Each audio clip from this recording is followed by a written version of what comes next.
রোজার আগে এই কাজগুলো গুছিয়ে রাখলে পুরো রমজান মাসে কোনো রেস্টুরেন্ট থেকে চিকেন তান্দুরি আর কিনে খেতে হবে না। এই তো আমি পুরো রমজান মাসের জন্য আজকে চিকেন তান্দুরি সংরক্ষণ করব। তো সেই জন্য একটা ছড়ানো কড়াই নিয়েছি, এর মধ্যে 1 কাপ টক দই দিয়েছি, তারপর 1 টেবিল চামচ আদা বাটা, 1.5 টেবিল চামচ রসুন বাটা দিয়েছি, 1 প্যাকেটের অর্ধেক তান্দুরি মশলা দিয়ে দিলাম, 1 কাপ আমি এখানে পেঁয়াজ বেরেস্তা দিয়ে দিচ্ছি। এখন দিব টমেটো সস। এখানে আমি আধা কাপের থেকে কিছুটা কম পরিমাণ টমেটো সস দিয়ে দিয়েছি। এটা আমার নিজের বাসায় বানানো হোমমেড টমেটো সস।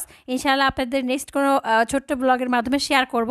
তারপর বারবিকিউ সস আমি এখানে আধা কাপ দিয়ে দিই। এরপর আধা কাপ আমি এখানে সরিষার তেল দিয়ে দিব, স্বাদ মতো লবণ, মরিচের গুঁড়া দিয়ে দিব আমি এখানে পরিমাণ মতো, তারপরে জর্দার কালার দিয়ে দিচ্ছি সামান্য। এছাড়া এর মধ্যে কিন্তু 3 টেবিল চামচ সয়া সস দিয়ে দিয়েছি। এখন মশলাগুলো কিন্তু হাত দিয়ে খুব ভালো করে মাখিয়ে নিলাম সময় নিয়ে। তারপরে চিকেনগুলো আমি এইভাবে কেটে কেটে দিচ্ছি যাতে করে চিকেনের ভিতরে পরিপূর্ণভাবে মশলাটা ঢোকে।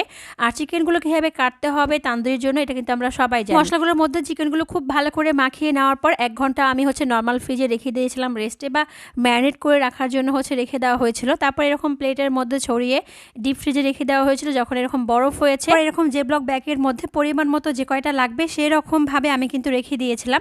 তো এখন এগুলো ডিপ ফ্রিজে রাখলেই কিন্তু হয়ে যাবে। তাই কয়েকটা তান্দুরি আপনাদেরকে ভেজে দেখাচ্ছি। আর দেখেন ভাজার পর যে মশলা বা গ্রেভিটা থাকবে সেটা কিন্তু আলাদা করে আমি উঠিয়ে রাখলাম। এখন এটা নান রুটি, তারপরে পরোটা, ফ্রাইড রাইস যে কোনোটার সঙ্গে আপনারা কিন্তু সার্ভ করতে পারবেন ইফতারের সময়।